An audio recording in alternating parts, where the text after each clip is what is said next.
Don't even blink. Blink and you're dead. They are fast. Faster than you could even believe. Don't turn your back. Don't look away. And whatever you do, don't... Wait. I just realized I've blinked like 6 times. Ah!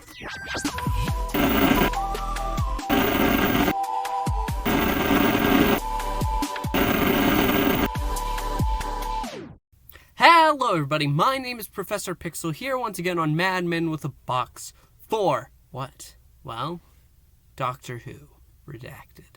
The 4th episode review, and yes, I realize it's late again, but I had a small issue with the last recording, so I had to do it from scratch. But it's okay, because here it is, and it'll be pushed out for you. With this 4th episode, Angels, you know kind of what to expect. You know who we're going to be talking about. And without getting into spoilers, because obviously I want to go ahead, leave some room. If you haven't listened to this episode, you need to. It's really good. I've been saying this audio drama podcast is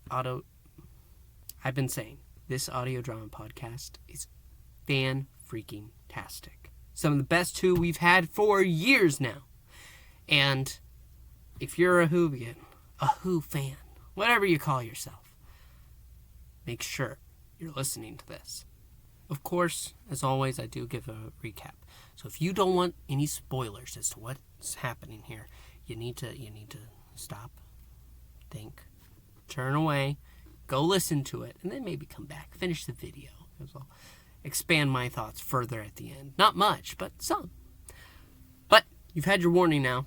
I can't warn you anymore, and I'm sorry. So sorry, but here they come. Where we left off last week, Jordan's missing. Well, we start out here, and Cleo's going home.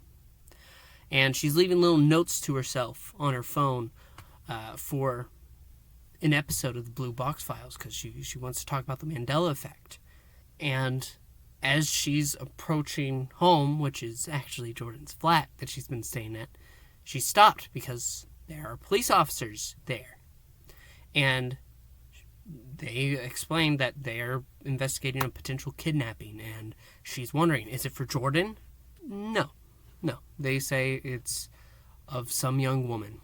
Cleo goes ahead and she's talking about how other people are disappearing, and the cop just kind of brushes her off, saying, oh, I haven't heard anything about any disappearances. So, finally, Cleo is let in, and there's a mention of somebody behind her, but we don't know. It's just some man, some shifty fellow, as the officer would say. But she has no clue what he's talking about, because Cleo, as we know, doesn't really have many people around her. She works, and then she comes home. And other than the podcast, we haven't heard anything about her going out and socializing. But I don't think she should be socializing with some shifty fella. However, we get to cut to Abby, who is doing the intro for the Blue Box Files. And she is telling the story of the Western Drumlins, an old house that, over the years, people have been known to go in and never return. The deeper you go, you'll find something there waiting. A statue, stone, cold. It's an angel, wings spread wide, and hands covering its eyes. But if you look away,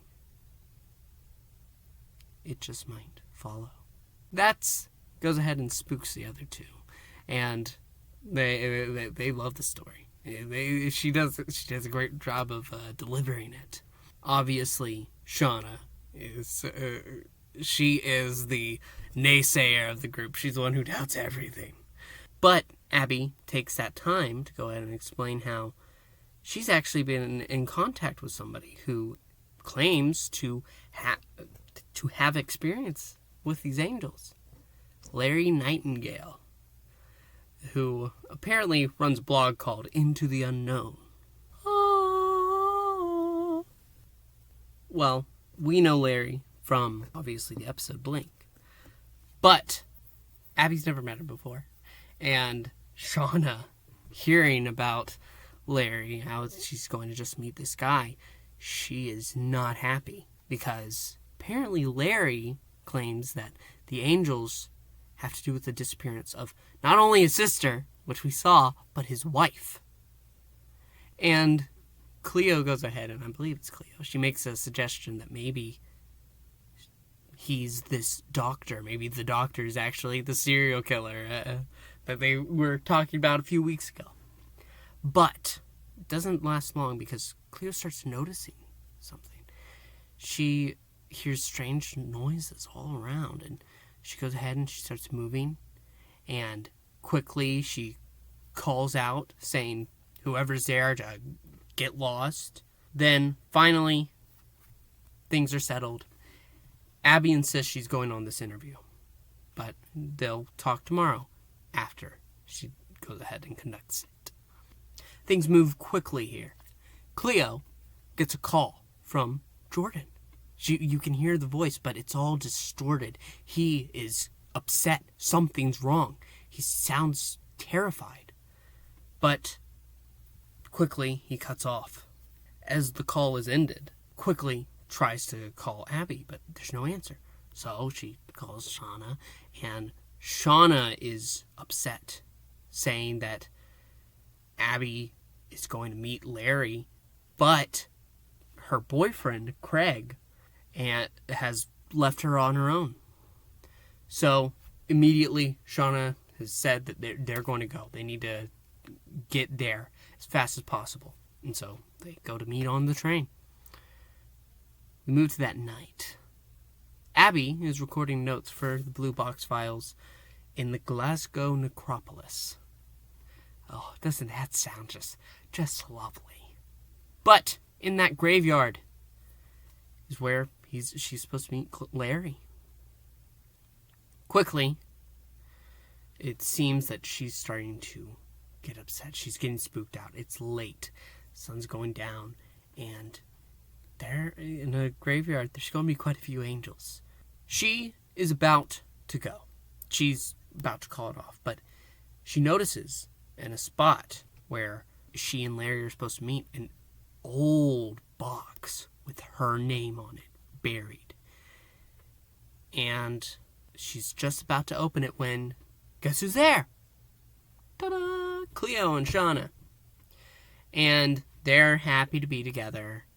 All the panic has passed.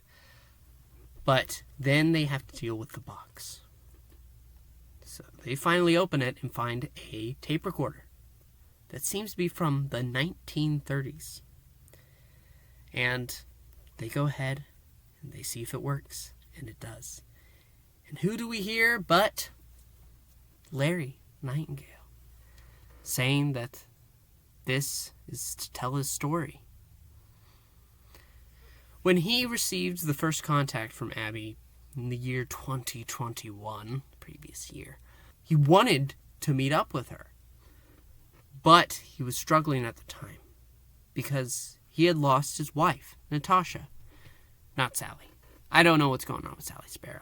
I guess we just don't mention her anymore. But with his wife, Natasha, being gone, he was realizing that his memory was starting to fade. That he couldn't remember her. And suddenly, his notes on the creatures, the weeping angels, they were disappearing as well. Friends, people he knew, vanish. And they were just being forgotten about. Finally, he was convinced that the angels had to do with this. And so, he went to confront him. When he went, he barely escaped. He claims that he was helped by an old friend. And in doing so, he went to the 1920s. He was reunited with Natasha, his wife, and finally the memories returned. Larry goes on to say that the angels have nothing to do with people forgetting, the people disappearing. And when that night that he went to visit them, Usually they have these terrible, horrible faces to look upon. But when he saw them, he almost thinks they looked scared. Almost like they were running. But Larry goes on to express his concern because it looks like the doctor is not on their side any longer. And he hopes he's wrong about that. But now his memories are beginning to fade again. And he goes ahead and tells Abby that she needs to watch out for that blue box. As the recording's over, it's done. Cleo says, look, this has to do with the doctor. And Abby and Shauna, even though they had just heard that, looked at Cleo again and said, who? They can't seem to recall it at all, and Cleo's the only one who can. And they are about to just go ahead and call it, get out of the graveyard, when suddenly, government types, that's the best I could say it, I'm not sure, they seem to just come around, surround them, and taser one of them down to the ground. And they are taken down as the episode ends. I'm not sure who it is at the end there. I've heard a few things now. I will say this. Whereas the second one had the full cliffhanger and then Jordan into the next episode, this one, it was a little unexpected. I am unsure of where it goes. I believe the next episode, though, is called Interrogation. So, people from the government are taking these podcast people down, and they have some questions for them, from the sound of it. Overall, it's another solid episode. I think it might be one of my favorites thus far, and I can't wait to, of course, get into the next one. But that's about all there is this week. I want to hear your thoughts, though, so make sure to list them down below in the comments. Also, make sure to like and subscribe. Helps out the channel a lot. Check out what Chris is doing, because he covers other audio dramas from Big Finish, which we love. Love Big Finish. We love this. So, make sure you're checking all of those out. There's not much more I can say. I want to thank you for watching. Geronimo, Alonzi, we'll see you next time.